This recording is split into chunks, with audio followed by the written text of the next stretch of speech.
আমরা সবচেয়ে বেশি বলে থাকি এবং সবচেয়ে বেশি শুনে থাকি এমন কতগুলো মিথ্যে কথা যেগুলো আমাদের সমাজে বহুল প্রচলিত। আজ সেরকম 10টি বাক্য নিয়ে আমরা কথা বলবো।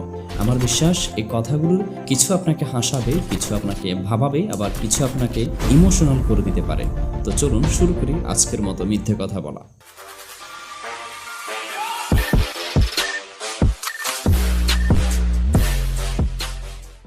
নাম্বার 1, স্যার খাতা বাড়িতে রেখে এসেছি। এটা সাধারণত স্কুল কলেজের ছাত্ররা বেশি বলে থাকে। তারা হোমওয়ার্ক যেদিন করে আনে না সেদিন এই অজুহাতটি দেয়, স্যার আমি করেছিলাম কিন্তু খাতা আনতে একদমই মনে নেই স্যার। স্যারের শাসন থেকে পিঠ রক্ষা করার জন্য এটা খুব কমন একটি মিথ্যে কথা ছিল তখনকার সময়ে। এখনকার ছাত্রছাত্রীরাও যে বলে না তা নয়। আমি বাজি ধরে বলতে পারি আপনিও হয়তো স্কুল জীবনে এই মিথ্যে কথাটি বলেছেন।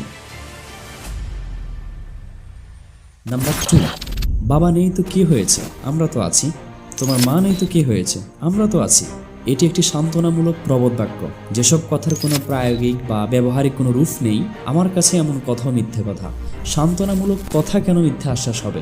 সান্ত্বনা হতে হবে বাস্তবতা ভিত্তিক। দিন শেষে আমরা যে যার জীবনটাকেই তো লিড করি, কেউ কারো পাশে থাকে না, আর থাকলেও সেটা একদিন বা দুদিন। অতএব নিজেকে শক্ত করে একলা চলতে হবে।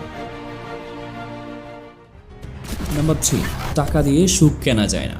এটা বেশ পেঁচানো একটা মিথ্যে কথা। দেখুন, সুখে থাকার জন্য যা যা দরকার তার বেশিরভাগই টাকা দিয়ে কেনা যায়। টাকা দিয়ে আরাম আয়েশের সব রকমের জিনিসপত্র কেনা যায়, আর আরামের সাথে সুখের নিবিড়ভাবে সম্পর্ক রয়েছে। এই বাক্যটি নিম্নবিত্ত মানুষদের এক প্রকারের সান্ত্বনামূলক ধারণা। তারা নিজেরা বলাবলি করে যে ধনীদের অনেক টাকা, কিন্তু তারা আসলে সুখে নেই। এটি একটি মিথ্যে ভ্রম বা অফলাভ বলতে পারি আমরা। ধনীরা যদি টাকা থাকা সত্ত্বেও সুখের দেখা না পায়, তাহলে সেটা টাকার দোষে নয়, সেটা তাদের নিজেদের চরিত্রের বা সিদ্ধান্তের দোষেই হবে। Number 4, my life my rules. এটি একটি হিপোক্রেট লেভেলের মিথ্যে কথা। আকাশে বাতাসে, ভুলুকে দুলুকে, বনে জঙ্গলে, পাহাড়ে পর্বতে, মরুতে মেরুতে আপনি যেখানেই যান না কেন, আপনার নিজস্ব কোনো রুলস কখনোই হবে না। পরিবেশের সাথে মিলিয়ে বিবেক বুদ্ধি খাটিয়ে আপনাকে চলতে হবে। যে ধর্মে যান, যে সংস্কৃতিতে যান, যে গোত্রে বা দেশে যান, আপনাকে ওখানকার রুলস মেনে চলতেই হবে। রুলস মানা সত্ত্বেও কোনো বিপদে যদি পড়ে যান, তাহলে আপনাকে সহজে উদ্ধার করা হবে। কিন্তু নিজে রুলস বানানো, এটা তো নিজেই একটা বিপদ। তার উপরে নিজের বানানো রুলস ফলো করে যদি বিপদে পড়ে যান, সেটা আরো বড় বিপদ, কারণ এই বিপদ থেকে বাঁচানোর জন্য কেউ এগিয়েও আসবে না। অতএব এরকম কথা বলা নিতান্তই অহংকারের একটি বহিঃপ্রকাশ।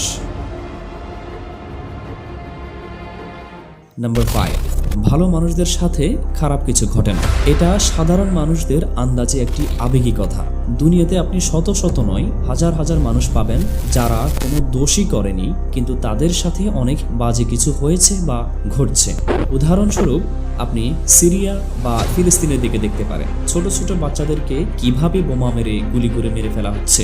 এছাড়াও আপনার আশেপাশেও এমন অনেক ভালো মানুষকে পাবেন যাদের সাথেও ইতিমধ্যে অনেক খারাপ কিছু ঘটেছে। অতএব এরকম কথা একেবারে সঠিক নয়, বরং এভাবে বলা যেতে পারে যে ভালো মানুষদের সাথে খারাপ কিছু হওয়া কখনোই উচিত নয়।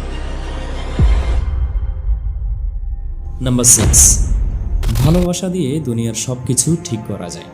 একটা গান ছিল এরকম, আমি পাথরে ফুল ফুটাবো শুধু ভালোবাসা দিয়ে। এরকম ভালোবাসার আলাপ শুধু কবি আর গায়করাই করে থাকেন। যারা বাস্তবতাকে কখনো প্রত্যক্ষ করেননি, তারাও এমন কথাকে মধুর বানিয়ে ভাবতে পারেন। কিন্তু একবার ভেবে দেখুন তো, পৃথিবীতে এত যুদ্ধ কি শুধুই হয়েছে? আপনার কি মনে হয় তারা ভালোবাসার সৌজন্যে শান্তি চুক্তির চেষ্টা করেনি?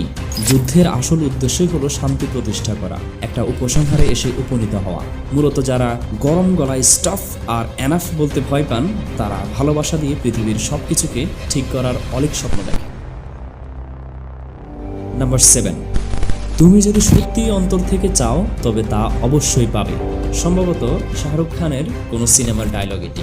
নাটক সিনেমাতে আমাদেরকে এরকম আরো অনেক অখাদ্য গিলানো হয়, আমরা তো বুঝি না, উল্টো হাততালি দিয়ে বলি বাহ ক্যা বাত হ্যায়। 12th ফেল সিনেমা দেখে আমরা হাততালি দিয়ে বলেছি বাহ।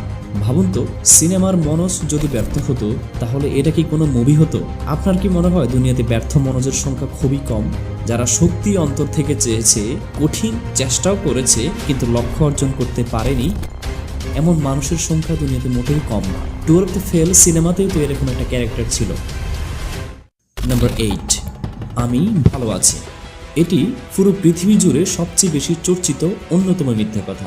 আমরা ভালো না থাকলেও মুখ ফুটে বলি ভালো আছি। তবে এই মিথ্যে বলাটা আমার কাছে ভালোই। আমরা ভালো আছি না খারাপ আছি এটাতে আসলে দুনিয়ার কারো কিছুই যায় আসে না। উল্টো ভালো নেই বললে কেন ভালো নেই, কি হয়েছে না হয়েছে, এটা সেটা নিয়ে আরো নানান প্রশ্ন। এসব প্রশ্নের উত্তর দিয়েও খুব একটা লাভ নেই, কারণ আমি যে ভালো নেই এটা শেষমেশ আমি ছাড়া আর কেউ ঠিক করতে পারে না। সুতরাং নিজেকে ভালো রাখার চেষ্টা করাটাই আসল বিষয়। নাম্বার 9, সোশ্যাল মিডিয়া আমাকে প্রভাবিত করে না। অন্য কোনো দেশের মানুষ এটা বললে আমরা হয়তো বিশ্বাস করতে পারতাম, কিন্তু বাংলাদেশের কেউ যদি বলে তাহলে এটা পুরোপুরি মিথ্যে কথা। আমাদের দেশে সোশ্যাল মিডিয়াতে যা যা আলোচনা চলে তা আবার মাঠে ময়দানে দোকানঘাটের আড্ডায়ও চলে। ফেসবুকে যা ভাইরাল সেটা সবার মুখে মুখেই থাকে। সেটা পাওয়ার জন্য বা অর্জন করার জন্য সবার মধ্যে যেন হিরিক লেগে যায়। এজন্য আমাদেরকে হুজুগেও বলা হয়। সোশ্যাল মিডিয়ায় এখন আমাদের আনন্দের কারণ, মন খারাপের কারণ, আবার আলাপ আলোচনার মূল কেন্দ্রবিন্দু। এই জন্য এই অঞ্চলের মানুষকে সোশ্যাল মিডিয়া প্রভাবিত করতে পারে না এমনটা ভাবার কোনো সুযোগই নেই। নাম্বার 10, আমার বিয়ে করার কোনো ইচ্ছে নেই। সচরাচর শোনা এটি অন্যতম আরেকটি মিথ্যে কথা। মনের মধ্যে বিয়ে করার ইচ্ছে জাগে না এমন কোনো সুস্থ মানুষ কখনোই পাওয়া যাবে না। বিপরীত লিঙ্গের একজন মানুষকেই নিজের আপন করে পাবার আকুলতা পৃথিবীর সকল দেশের সকল মানুষের সহজাত একটি আকাঙ্ক্ষা। যারা বলে আমার বিয়ে করার কোনো ইচ্ছে নেই তারা এটা নিশ্চিত রূপে মন থেকে বলছে না, কোনো বৈষয়িক ঝামেলা নিশ্চয়ই এর মধ্যে রয়েছে। কিছু কিছু মানুষ তো বিয়ে করার পরেও আবার বিয়ে করতে চায়। সমাজে এত এত প্রেম পরকীয়া এমনিতেও আর ঘটে না, তাই না?